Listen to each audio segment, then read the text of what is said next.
Good morning. Today on the Closers Inner Circle podcast with your host, Denise Griffitts and Ben Gay III, our topic is product knowledge isn't optional. And this is important. This is also part three of a 10-part series we're starting the year out with. So, surface level familiarity is not enough to build trust or confidence in a sales conversation. It really isn't. When you truly understand what you're offering, selling becomes calmer, clearer, and more effective. You don't need pressure or hype. You need mastery. You need to know what you're talking about because real confidence comes from knowing what you sell, not trying to talk around it.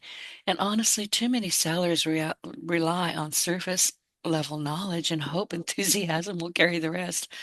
I've tried that. It doesn't work. It really doesn't.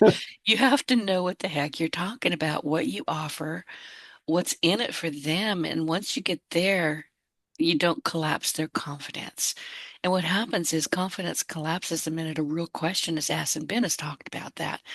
So, he talks about why conversation is knowing your product deeply isn't old fashioned, it's essential. Product knowledge builds trust, it calms the conversation, and it removes the need for pressure. And when you truly understand what you're offering, and it took me a while to figure that out, selling becomes clearer, quieter, and far more effective. You can't use charm, confidence, or sales tactics to make up for not truly knowing what you're selling. And again, what's in it for them. They're not going to buy something that they have absolutely no use for, no matter how you price it. So if you don't understand your product or your service, you'll eventually get stuck when someone asks, here's the questions. How is this different from the other options? What problem does it actually solve? What happens if it doesn't work for me? And Ben will tell you what happens then. Why is it priced this way? Who is this not a fit for? And when you can't confidently, clearly, and competently answer those, the sale just goes away. So, anyway, today we are sponsored by Joshua Hale, the First Life business architect who helps creators close the gap between their real results and their marketing. Your clients get breakthroughs, but when prospects hit your website or hear you pitch and the value doesn't come through, you need to know again what you're talking about. So if your positioning keeps shifting, your content takes hours with no leads, your offers feel confusing, and you know revenue is being left on the table, you're not alone. It's not your skills. It's the lack of a clear blueprint. So, sorry, Joshua.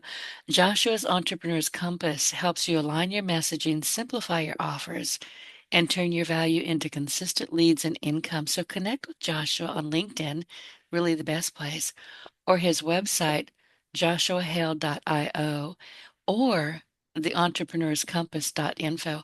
Good morning, Ben. How are you doing? I'm doing fine. How are you? I can't talk, but that's nothing normal. I mean, Well, that's I was going to that's say, nothing new. It's absolutely yeah, normal. See, not a problem. yeah, I can't say nothing. So you have those days where your brain says, "Oh, I got this," and your mouth goes, "Not really." So that's today. But I was telling you in the green room, my brain right now is, I don't know if it's the first of the year. I don't know if it's some projects that I'm working on for me instead of clients, but my brain is just on fire. And I'm not arguing with it. I'm letting it go. Let it run. That's right. Go, go, go. What are you doing today?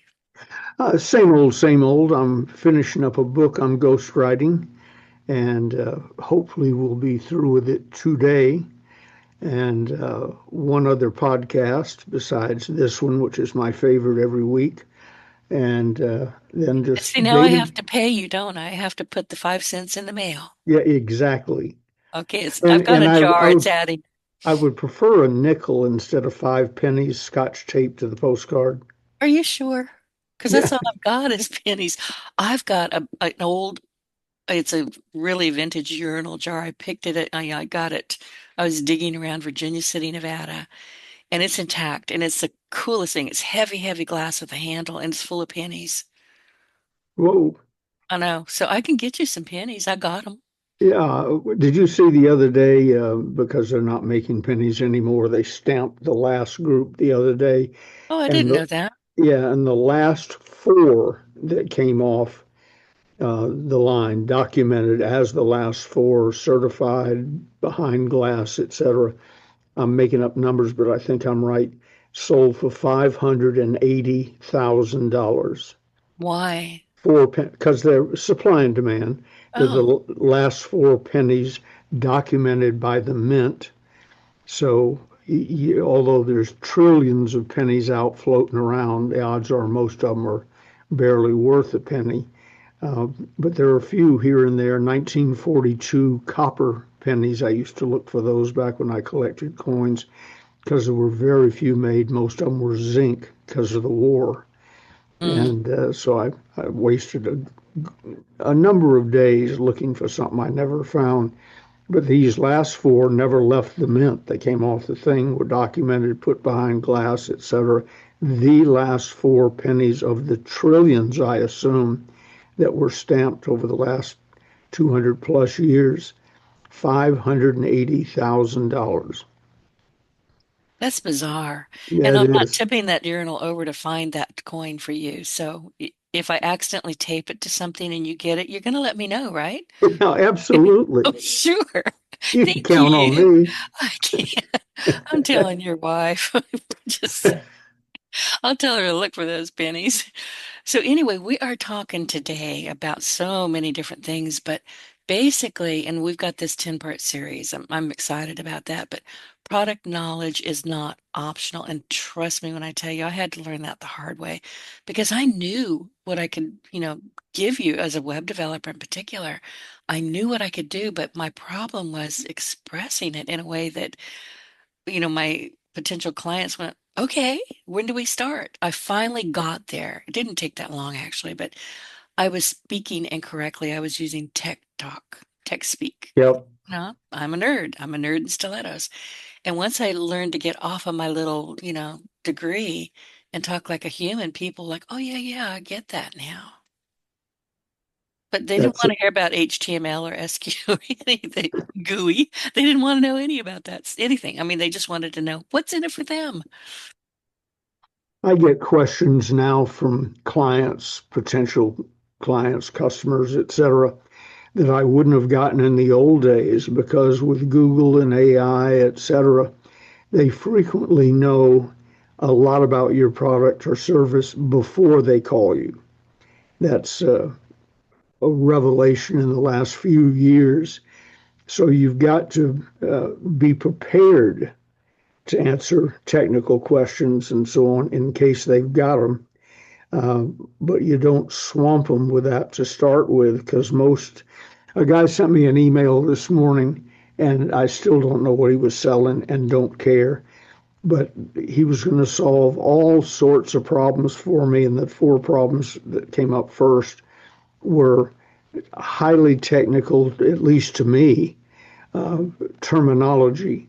I didn't know what he was talking about. I don't know if I have those problems. I don't even know what the subject matter is. So I scanned down through it just out of, and I started to send him things telling him that he needed help, but I decided not to. I just let it go and deleted it. And if I see it again, I'll block it. But you can know a lot about your product. You can also know too much about your product or express too much about your product. And then, as you said, tech terminology or trade terminology is very dangerous. We'll touch on that again Right. in a minute. But the assumption that they know one I get, this is somewhat off subject, but not really, is an email from someone saying, "Did you get my email?" Which is code for I obviously deleted and didn't respond to it. But did I get your email? Who are you? Why are you bothering me? And if I got your email and cared anything about it, I would have responded. That comes under the heading of you're assuming too much. I've got Yeah. a I great. have that happen too, but slightly different because, podcaster, so many bookers are trying to get my attention. Mm-hmm. And there's one in particular, and it's all AI. This guy is not a human. I'm convinced he's not. And he has about 500 different email addresses. And, he'll start out, well, you're not responding, so I'm not going to bother you again. Okay, next week he's back with another email. Well, you're not responding, so I won't bother you. You're a liar. Just Yeah, on top of you have no sensitivity or sales right. awareness or anything, you're a So liar. I block, block, block. It's like, go away, you little turd. So I get kind of rude about these things, but I know what you're talking about. We trade terminology alone or things that identify you as a flake. Most mornings when I come in, especially after a weekend, I've got 300 or 400 emails. And people say, well, how do you get through that many? It's amazing how fast I can go through that many because I look at the headline, trade terminology gone. Somebody that is obvious, did you get my last email? Gone. Right, right. And so on. So I can go through them, deleting about as fast as a good typist can type. Delete, delete, delete. And people say, I don't, would you look at my email and see what's wrong with it? And you look at the subject line, here's what's wrong with it. Yeah, but I explained that farther down in the email. No one gets farther down in the email. No, you have And to keep it succinct and bullet pointed. People right, are not going to read them. yep, absolutely. You were talking about, I've probably shared this before in a different venue and for a different reason. But years ago, the government said that if you bought a 6,000 pound car or SUV or whatever, that you could write it all off instantly, not over 5 years or whatever. It's just like a uh, uh, ream of copy paper, could write it off instantly. Well, in general, I was interested in getting an SUV. Most of the product lines, if it's not a Yugo, are pretty good. And so wasn't concerned about that. I was only concerned about 6,000 pounds. And I drive past one of our local dealerships, and they have an SUV out on the grass down near the curb with a sign on it, $10,000 off. So I called the sales manager, a good friend of mine, or friend anyway, called him and I said, that Yukon Denali XL, whatever it was, on your front lawn, does that thing weigh 6,000 pounds? He said, yes, it does. I said, so it's eligible for the tax credit? Yes, it is. And I said, I think I'm going to get it after we haggle over the price, but it says 10,000 off sticker on the windshield. True. And he said, we can do a little better than that. But what I want to do is give the sale to one of my younger salespeople. And would you mind working with him a little bit? And I said, no, not at all. So we go over, Gigi and I go over, and turned out they had two. One was a Toyota something. It was gold, and the Denali XL GMC, whatever, was white. And he had both of them out. And I said, do they both weigh 6,000 pounds? Yes. I said, Gigi, what color do you like? Because I couldn't have cared less. One was gold, one was white, two different brands, two different prices, but pretty close. And she said, I like the white one in our heat and all. I said, fine.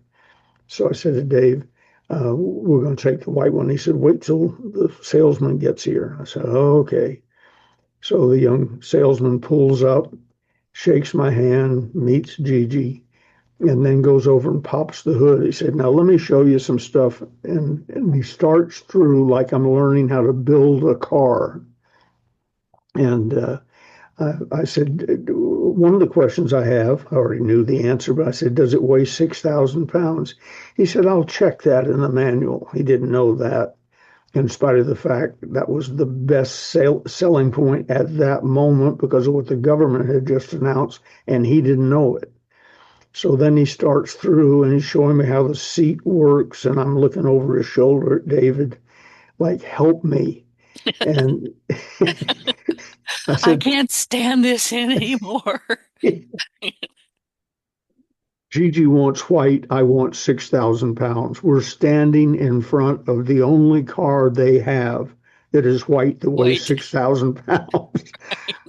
And he goes on for another 4 or 5 minutes. I think we were down to how the gas cap works or something. Oh, Lordy. And David yelled, "Would you just sell him the blankety blank car? 6,000 pounds, white. That's all he wants to know." Yeah, but the fuel injection, whatever. He said, "Stop it. It Just was stop it." overselling. Had you not already made that decision, you would have walked. Yeah, right. And if I didn't know Dave and I understood Right. we were putting a newbie through his paces, but so it was sort of it was almost fun, but sad because not everybody arrives like me, having made up their mind, knowing the sales manager, and he's handing you the sale. You don't have to Right. make the sale. Shut up and listen. Yeah, write up, get out your order pad and write down Right. what the customer says. So product knowledge, but well, his product knowledge wasn't perfect, but it was certainly better than his sales knowledge. And the, among the things you mentioned was product knowledge is not optional. It is not optional, even though 90% probably of what the customer needs to know, what you know, and what the customer needs to know is probably about a 90% difference. They don't need to know anything other than without asking and you asking them. They don't need to know anything that someone wouldn't have to know. Just put the key in the ignition and drive it off the lot. That's all I want to know. Does it? Because I'm not mechanical. Don't know how to fix anything. Don't want to learn how to fix anything. Don't care how they built it. I assume General Motors, Ford, etc., have been at it over 100 years each. I think they probably figured out how to attach four wheels to the car and the steering wheel and so on. And that's about all I personally need to know. Where do you put the key? Where is the gas cap? Uh, how do you turn nowadays? You turn it on and a television screen comes on. Just see that you don't back over some small child. So if you got a few features like that, tell me about them. If Right. especially if I ask, uh, and because I'm of that generation, we didn't have television screens. That's where the radio's supposed to be, or the Wasn't there a trash, not a cigarette lighter there a too? cigarette lighter also. Yeah. Uh, The I asked Tony the other day. We swapped a deal. Tony's Gigi's son, my stepson. We swapped out cars. He had a car he didn't need anymore because of the work he does. He wanted a big fancy truck. And so, long story short, he gave us the Subaru, a Subaru, something Outback or whatever. And those are supposed to be pretty good cars, I yeah, hear. yeah, I'm pleased with it. It's become Gigi's car, but I'm pleased with it. What few times I've driven it, but I said to him, "Where's?" I looked down at the thing, and I was talking about for plugging in the phone charger. But I said to him, who's 35 now, "Where's the cigarette lighter?" And he said, why do you need a cigarette lighter? I said, I don't need it to light cigarettes.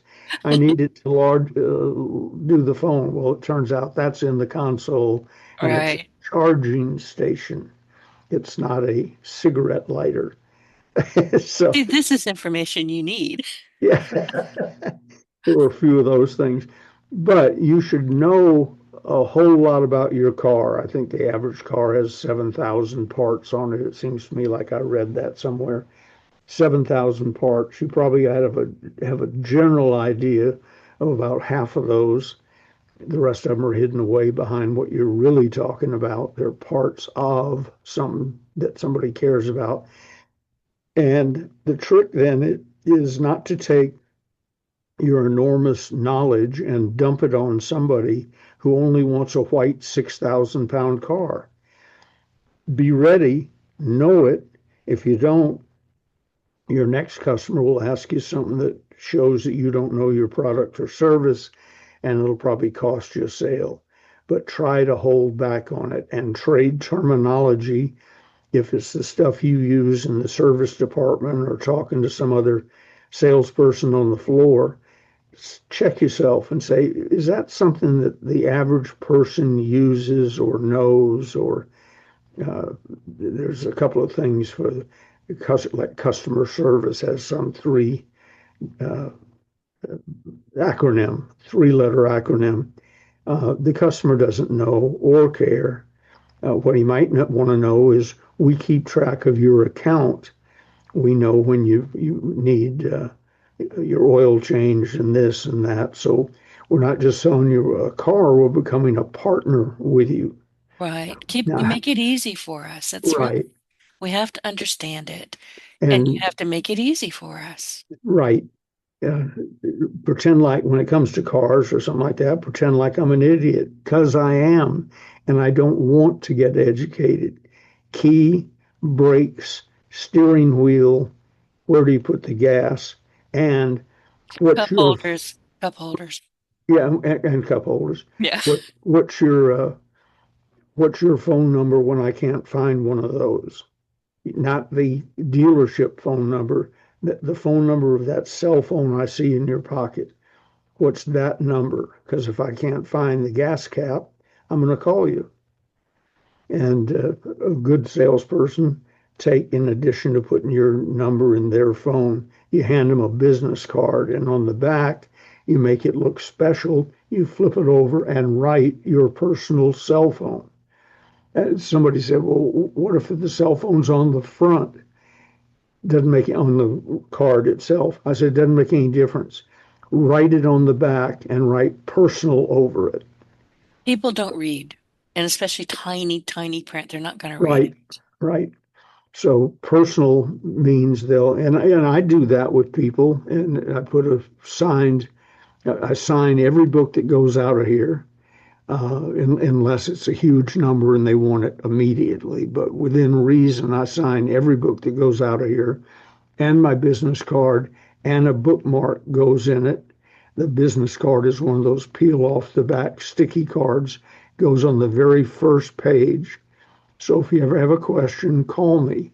And then I flip over the business card and write personal and write the phone number right there. It's on the front, it's on the bookmark. But the few calls I get, I'm not selling cars that break. The few calls I get, they'll say, I got your card and dial this number just to see if you'd answer it.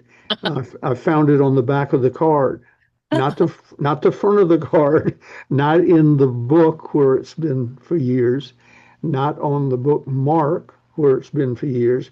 I flipped it over. They want to feel special. Right. I probably ought to get an 800 number that doesn't show up anywhere but on the back of on my business card, back off, handwritten. But the 800 number I've used since 1976. So I can't stomp it out. There's 2 millions of things with that number on it. 10 million books, when we quit counting, 10.5 million copies of the Closers Part One, each one with a bookmark and or business card. So that runs it up to 30 million. Then you start looking through old magazines and you see a number to call if you want to buy it. That runs it up to God knows how many. So there's no way to stop it, which brings me to another point. If you have a number that you use and promote for business, never give it up. Right. Right. I've had my toll-free number for years. I'm a little bit snarky. A little bit. Yeah, I've heard of that. Yeah. I've never done it with you. Right? Say Yeah, yes, right. Denise. Yes, ma'am. Yes, ma'am, Sergeant Mother, sir.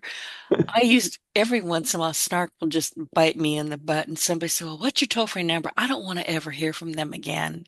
So I will say 1-800 help me God, and then I hang up on them. And then they try to call it, but it's missing a number. So yeah, sometimes you just have to tell people, go away. But going back to what we were talking in the very beginning about this salesperson, I was that salesperson. And I'll tell you how that happens. And by the way, I still think and dream in HTML. I always will. But I was launching my new web development company. I wasn't doing podcasting yet. I was a couple years away from that. But I was still, still coming off of my degree. People like him, they may have just studied and, just pushed so much information into their brains, and they've got a degree or they've got a certification. They want to share that. It's not, Hmm. don't do it. I'm telling you, don't do it. Ben's telling you, don't do it. Have the information in the back of your head always. I actually had somebody during a call, and they were about as techy as I was. And they said, well, what do you know about GUI? That's graphical user interface. I was able to answer the question.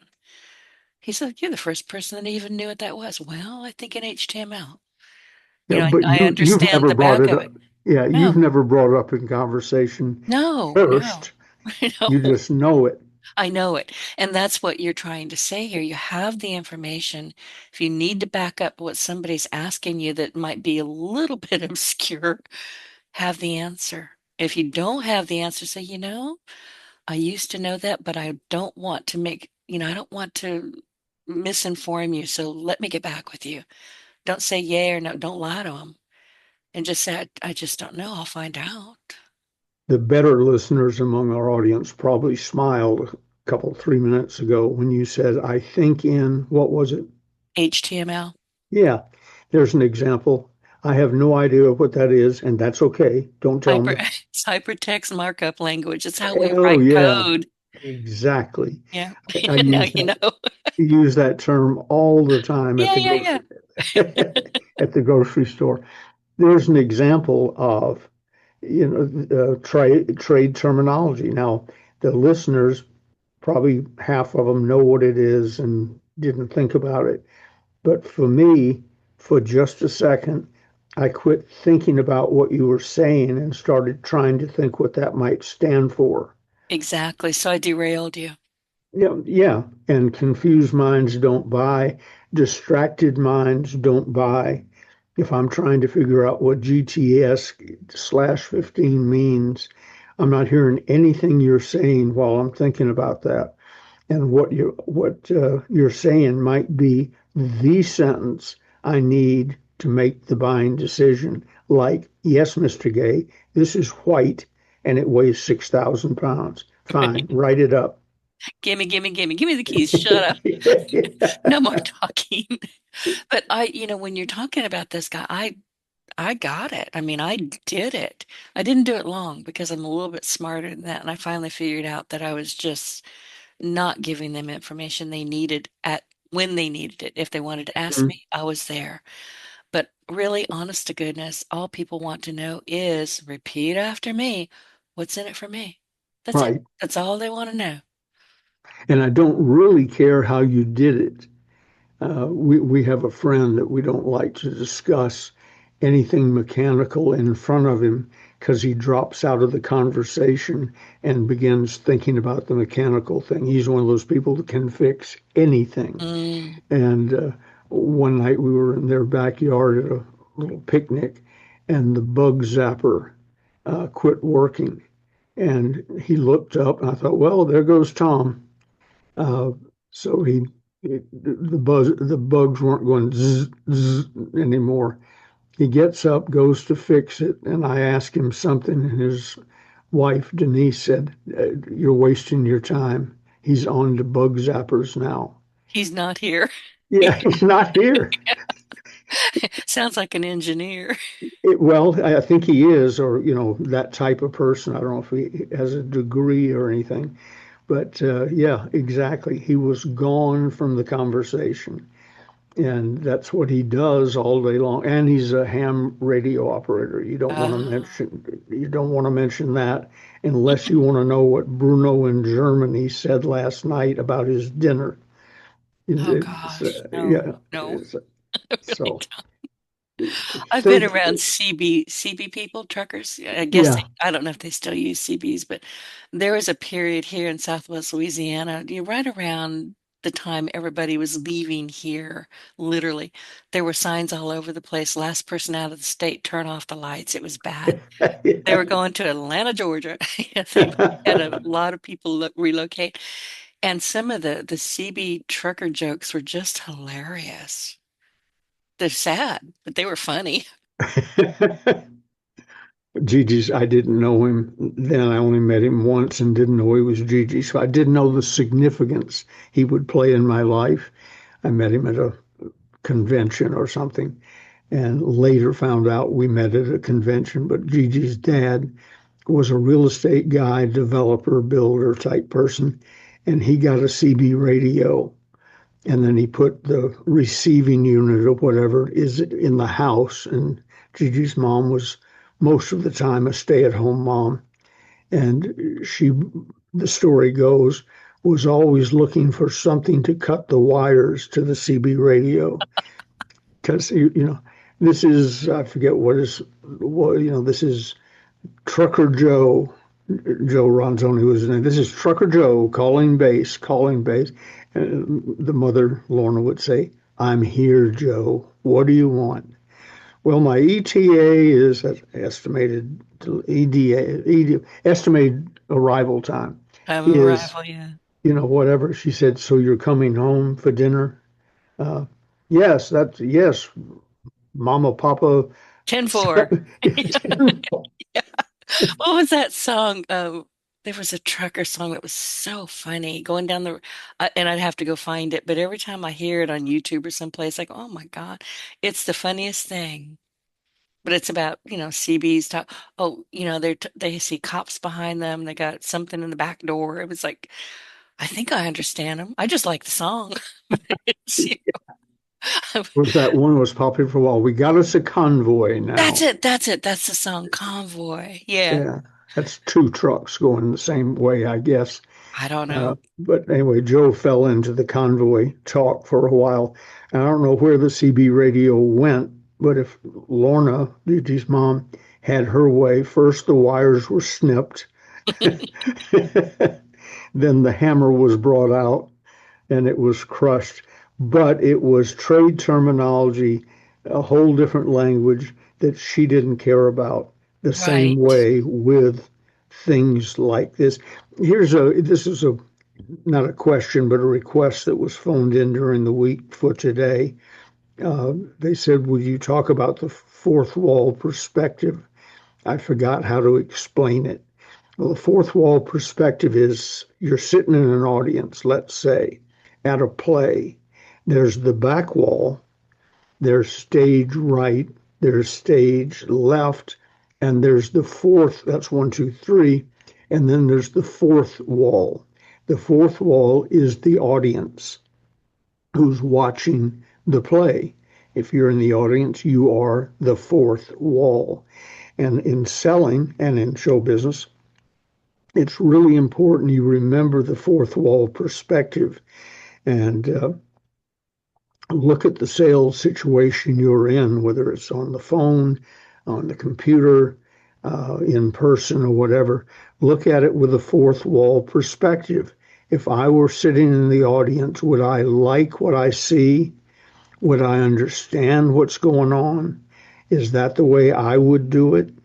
Because most top salespeople want to be treated uh, in a certain way, and that's the way they treat their people. Now, if you get down into semantics, I've heard people say, "Well, they don't want to be treated the way I want to be treated," so that's not true. It is true. If only the golden rule, "Do unto others as you would have them do unto you," would be a good fourth wall perspective concept. If you'd like to be greeted warmly and sincerely, do that to others.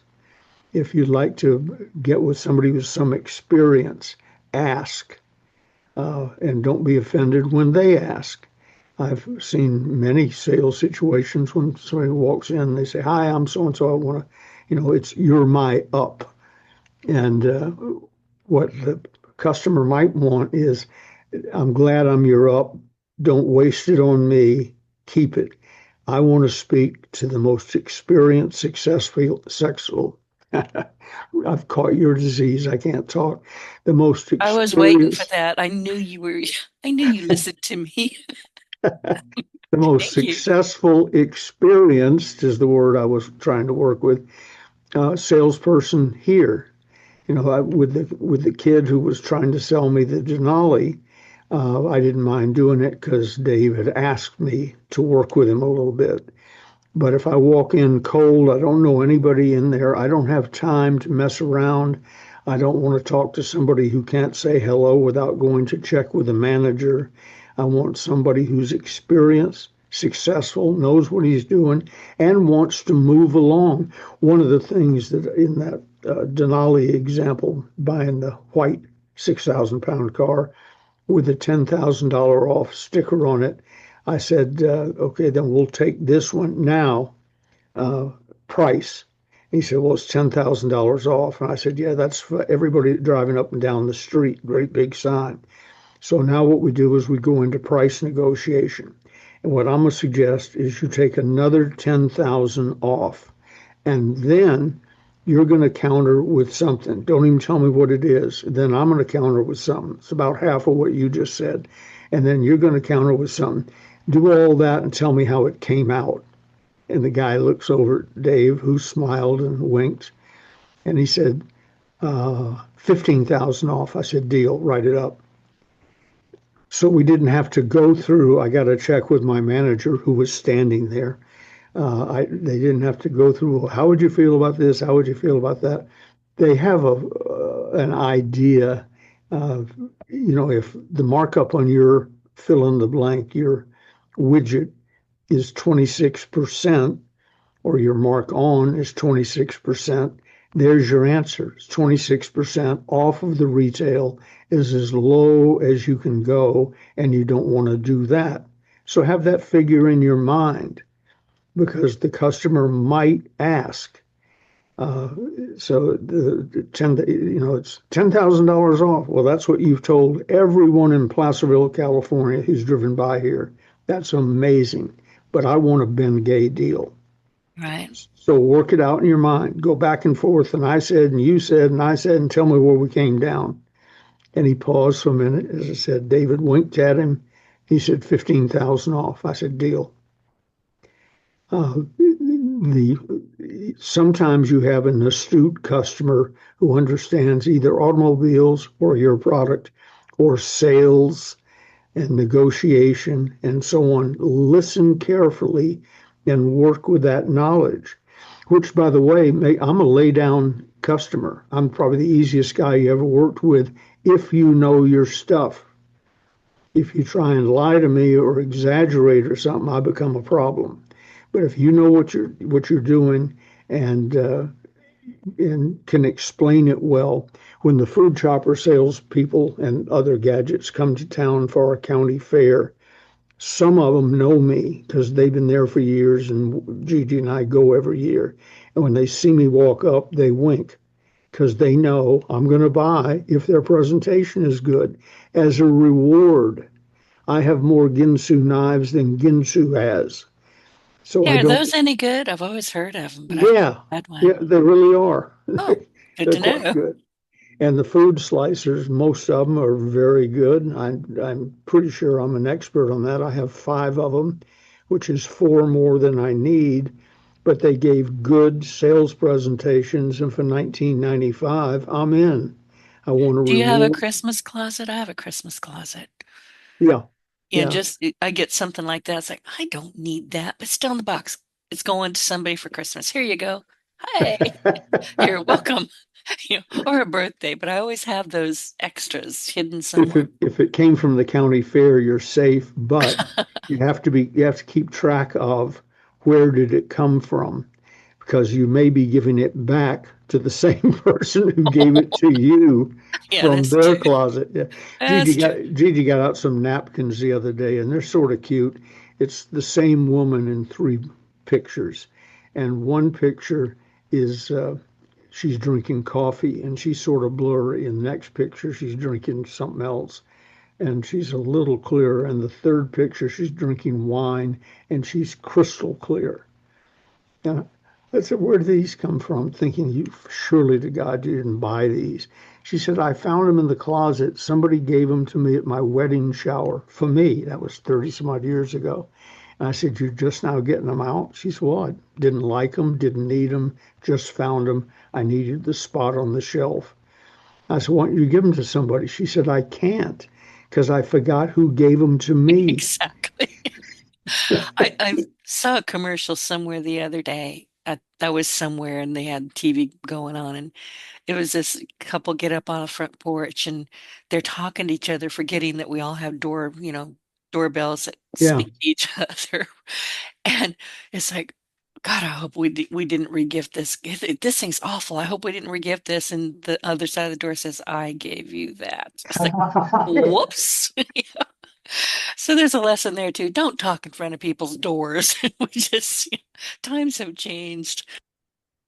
I'm not used to ring doorbells yet. We don't have one in spite of the fact our son does that in hotels, upscale hotels and all, ring doorbells and wave your card in front of the window or something and the door opens and so on. But the other day he was out of town, the working in a hotel somewhere, and his roommate left the car light on in his car. It's right out. It's our guest house. So, Right. or mother-in-law quarters is what it used to be. So I saw the light glowing. I went over to wake up his roommate, knocked on the door. That didn't work. He's a hard sleeper. Uh, Yelled in the general direction of where I know his bedroom is. That didn't work. So I started ringing the doorbell. And after about the fourth attempt, from Phoenix, Arizona, came, "For God's sake, just open the door and go in." It was Tony, hooked up by phone, because I'm looking around, where the hell are you? Well, he was in Phoenix, Arizona, and he'd heard the doorbell ring one more time than he needed. I So, like to play with mine. I have a sign on my day. Anybody who knows me or listens to me knows I'm a highly committed introvert. I'm not shy, not even a little, but I am an introvert. And there's a sign that has been on the top half of my door because that's all glass panes up there. And I put it in here. I put it there, God, right after Hurricane Katrina, I think. I can't remember. It was right around that time. And I've only had to reprint it twice now because it got old and yellowed. But it basically says if you were not invited or not expected, do not knock or ring. yep. And I'm serious about it. So I hear this whispering through I've got a blink doorbell. It's like, what'll happen if we ring the bell? And I turned it on. I said, try it. And they left. They just took off because I didn't say it in a pleasant tone. But they're like, okay, never mind. I didn't see them run because I wasn't, anywhere near it, but I heard them. They're like, ooh, they wanted to do it. A couple of teenage kids probably trying to say Sure. something. And they were dying to hit that doorbell. I said, try it. I dare you. They just, I don't think they'll be coming back. A lot of the things that Jimmy Rucker, my running buddy, best salesman I ever personally worked with, uh, used to do aren't possible now. You can't call the drugstore and ask if they have Prince Albert in a can, uh, because they no, we don't, Ben. Why are you asking? And the Ring doorbell thing, hi, how are you? Can you read? Did you see no soliciting right over the doorbell you just rang? Go away. And so, although I teach people how to sell under all sorts of circumstances, ringing my doorbell where it says no soliciting, and I've been threatening, Gigi won't let me, put up a little chain from one side of the port, one post to the other with basically that sign on it. If you're not expected and weren't invited, go away. Yeah, don't ring. Yeah. Exactly. You know who's going to ignore that without fail? I've had this happen too many times. Sometimes I'll have the blinds up and, they can look right in my house. I'm looking right at them. Silly season, political season. Oh, Those yeah. idiots will look you right in the eye and ring that doorbell. So I wave at them. It's a friendly little one finger wave. And that still doesn't, they're like, yeah. And then they'll leave their door spam on the door, that little door hanger. I've been known to Mhm. take it and hand it back to them and then slam the door shut. Trash is what I do with them. Wait till they Yeah, go, then take them and trash them. as And I, garbage.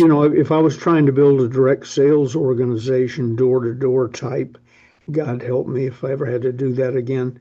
Although I do write scripts for them. I know you Uh, do. yeah, but uh, if I was going to build an organization, I would hire Mormons and Jehovah's Witnesses Right, because right. they're not affected by rejection. That's what they get 9 out of 10 times. And either no answer or go away or doors slammed or what have you. And if you can survive all that, you can sell vacuum cleaners. And you could become a politician, so there's that. Yeah, yeah, that's who in election season, that's who they ought to hire. Yeah, no, it's Doubling terrible. back onto the original subject, product knowledge is not optional. You said that absolutely true. You got to know it, whether you use it or not. And the next trick in that category is don't dump it on people who don't need it. There's probably when you're selling a 7,000 part automobile, there's probably two or three things the prospect is really interested in after you get past steering wheel, brakes. Emergency brake might come in handy, and how do you turn on the heater and so on. And the Beyond hood. that, How do you pop and the the hood? hood, That's tricky. yeah. So those things you've got to know them, but you don't have to dump them on somebody. No. When you meet somebody that wants a white 6,000 pound car, write it up. Or as my favorite food chopper salesman said one day when we walked up, Johnny Hyde, old disc jockey friend of mine, he wanted a food chopper like mine, food slicer dicer like mine. We walk up to the booth. The guy says, I said, how we want one of those. He said, okay, well, just a minute till I gather a crowd. And I said, gather a crowd? We don't need to gather a crowd. I just want to get one of those for him. Well, I can't because if I sell it to you, then other people won't hear the presentation and it'll actually cut into sales. I said, give the presentation anyway. Just hand me the food. No, it won't be but a minute. So we walked away and I went around the corner and down another aisle of tents and displays. And there's a guy with a different brand, but the same concept, food shopper. And I said, hi, you're not going to believe what just happened to me over there. This guy said, I want it. He said he wouldn't sell it till he drew a crowd. And the guy laughed. He said, well, we'd prefer a crowd, but if you want to buy one, and he handed me one in a box, he says, $20. I said, thank you very much. Took it, gave it to Johnny. We started to walk away, and the guy said, but you'll get a lot more out of it when you use it if you stay for the product presentation, which I'm about to start. And I said, good idea. So we stopped and listened to the product presentation. First, you do what the customer wants. Exactly. And then And you train them on it if they need it. yeah, if they need it or want it. I Right. mean, I wanted Johnny to feel good about his new food shopper. I didn't need a presentation. I use ours 4 or 5 times a week. So I pretty much got it. But that was the reverse of um, too much knowledge, and I couldn't buy it if I didn't listen to it, versus a guy who says, you want it? You want a white car? Here. Now, would you like to know where the key goes? Yeah, that'd be Yes. nice. Yeah. And I And would stay. I'm sorry, going back to that white car, because I wrote this down, I keep looking at it. Did they ever at that dealership get smart and go buy a bottle of, white shoe polish and write $6,000 taxes on it? $6,000 pound taxes? Did they take that extra step? No. Well, that was stupid. Yeah. Okay, never mind. I And crossed that out now. I've been in that dealership numerous times, and I've never seen that kid again. I think Yeah. he was one of those you hire them on Monday and they're gone by Thursday. Or it Uh, was his sister's kid, yeah, and he went home and cried to mama. yeah, it was just too tough, and they wouldn't help me, and so on. So trade terminology is next. Don't use it except to the extent if you bump into my friend uh, Tom Abercrombie, and you sense he's the guy with the bug zapper. Uh, if you sense he's that type of person, say, you obviously know a lot about cars and mechanics and mechanical things and so on. Is there anything you want to know? And you may get some answers out of him that please him. He probably knows the answer himself, but he wants to talk a little bit about what he knows. That's Right. fine. Let him do that. It's I made a note when we were talking. Picture the 6,000 pound Denali sitting there, and a guy walks up with a shirt on that indicates he works on cars, so and so mechanical. And then right behind him, I don't know how he got here from Australia, is an Aborigine. The Aborigine probably needs a little more information than the guy with Joe's mechanical shop on his shirt. Treat, poke them, find out what they know, what they need to know, treat them accordingly. Accordingly, it's not one size fits all. And then we were finishing up on fourth wall perspective. Look, what you do is sort of a smaller version of the 30,000 foot overview. You put yourself in the audience and watch what's going on, including you. I've been in sales situations from the fourth wall perspective, said something and thought, oh my God, uh, I shouldn't have said it, and B, did you see his reaction to what I said? And so fourth wall perspective gives you an entirely different view. It's role playing by yourself. Role playing can be very effective. I personally hate it, but it can be very effective for people.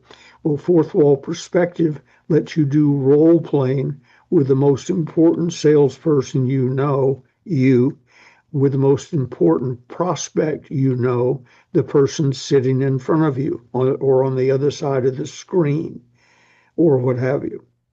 So, business wise, unless you or somebody has questions, I wanted to thank Joshua Hale for his sponsorship. I didn't mention that earlier. Joshua, if you're listening, I'm sure you are, we really appreciate your help and support and helping us spread the word. I've heard good things about you. I don't think we've ever met, but Denise thinks highly of you. And thank you very much. I hope you'll continue to sponsor our spots from time to time. Separate subject. Um, Heard this on the in a sales presentation situation the other day. Guy says to one of my clients, coaching clients, and I happen to be watching on the Zoom or whatever service he uses. He said, my guy said, now I really need 10 or 15 minutes of you, a short chat with you, 10 or 15 minutes. And the guy said it differently, but what I say when I'm asked for a quick chat, I say there's no such thing as a short phone call or a quick chat. If you can't say it in 40 words or less via email, I don't want to hear it. But he said to the prospect, uh, when should I call you back? And the guy said, how is never? And the guy, my guy said, never? He said, yeah. That Is hurt. is never a good time for you? What? I cracked up. I felt bad for my guy, but I thought I'm gonna make a note of that. There are times in my life where I'm gonna use that. How is I'm never? I'm going to use it today somehow, somewhere. I've written it down. It's never good. Yeah, I've got it. I'll let you know how it How works. is never? Is never a good time for you? Yeah, I'll let you know how that works out for me. And one other thing, you were talking briefly, and we'll wrap this up unless you have something else. You were talking about New Year's resolutions, either in the green room or earlier in this conversation. I've heard it somewhere from you recently. We live in a sort of a quiet neighborhood because it's a T-bone with nothing but dead ends. You go down to the end of the street, there's our house. You can turn right or left. Either of them winds up in a dead end situation. You have to turn around and go right back down the street you came up. Therefore, we don't get a lot of uh, high speed traffic or things that can get you killed. But therefore, we do get a lot of walkers, dogs, and so on. You can meet a lot of interesting people just by walking out of my house into the driveway. And at January 1st, every year, I warn Gigi and Tony, our son, and his roommate, be careful. The street is going to be filled with walkers. And they said, why? Gigi knows, but the other two, why? I'm And I guessing because I'm going to get fit. I'm going to lose weight. Is Yeah, that it? New Year's resolutions. Yep. Right, I'm gonna right. walk 2 miles a day and so and so. And about a week later, and that's about how long it usually runs, uh, there's no one there. And I walked out to go somewhere, and Drew, Tony's friend and roommate, was in the driveway, and he said, "Where'd all the walkers go you told us about?" I said, "That was 7, 8 days ago. They're done. They've given up.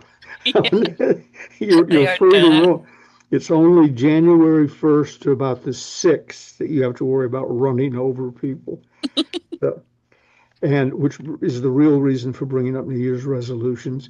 If you follow my daily success system that Dr. Napoleon Hill taught me, every day is New Year's Day. You don't need a resolution to get good.